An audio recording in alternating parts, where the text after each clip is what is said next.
জেলা ব্যবসায়িক সমিতির উদ্যোগে রবিবার পাকুয়াহাট ব্যবসায়ী সমিতির ৩৮তম বার্ষিক সম্মেলন ও পাকুয়াহাট ব্যবসায়ী সমিতির বোর্ড গঠন অনুষ্ঠিত হয় পাকুয়াহাট ব্লক কমিউনিটি হলে। পাকুয়াহাট ব্যবসায়ী সমিতির সকল দোকানদার একত্রিত হয়ে পাকুয়াহাট এলাকায় একটি র্যালির মাধ্যমে গোটা এলাকা পরিক্রমা করে।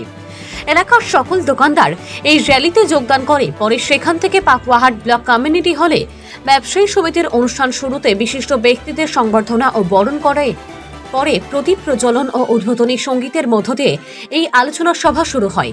এই আলোচনার মধ্য দিয়ে পাকুয়াহাট ব্যবসায়ী সমিতির সকল ব্যবসায়ীদের বিভিন্ন সমস্যার কথা তুলে ধরেন ব্যবসায়িক মহলের বিভিন্ন দোকানদারেরা। বিশেষ করে স্বর্ণ ব্যবসায়ী তাদের সমস্যা তুলে ধরেন। এছাড়া জিএসটি নিয়ে আলোচনা করা হয় এবং যেভাবে চুরি ও ডাকাতি বাড়ছে সেই বিষয় নিয়ে পুলিশ প্রশাসনকে জানাবেন জেলা ব্যবসায়ী সমিতির সভাপতি জয়ন্ত কুণ্ড।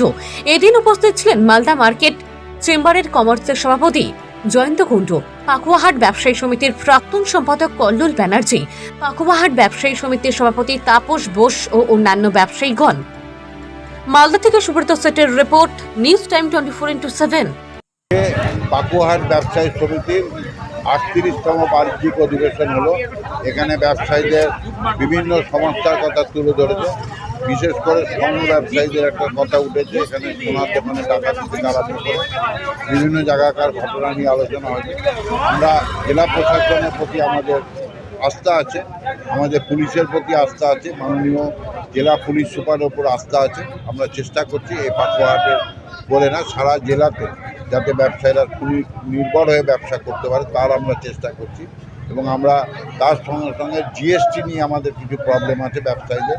বিশেষ করে বিগত 17, 18, 19, 20, 21, 22, 23, 4 বছর 5 বছরের জিএসটি নিয়ে আজকে প্রবলেম এখানে এসছে। আমরা এটা নিয়েও আলোচনা করেছি এবং আমরা জিএসটি কর্তৃপক্ষকে এটা আমরা জানাবো, মাননীয় জেলা সমাহর্তার কাছে আমরা এটা জানাবো। এখানকার বিভিন্ন সমস্যা ছাড়াও আজকে আমাদের একটা নতুন কমিটি গঠন হবে, যেটা আগামী 3 বছর এই কমিটি পাকুয়াহাট এই অঞ্চলের ব্যবসায়ীদের নিরাপত্তার খাতিরে ও বিভিন্ন কাজে তারা পাকুয়াহাটের মানুষের পাশে থাকবে, ব্যবসায়ীদের পাশে থাকবে। এই জন্য আজকে আমাদের এই সম্মেলন।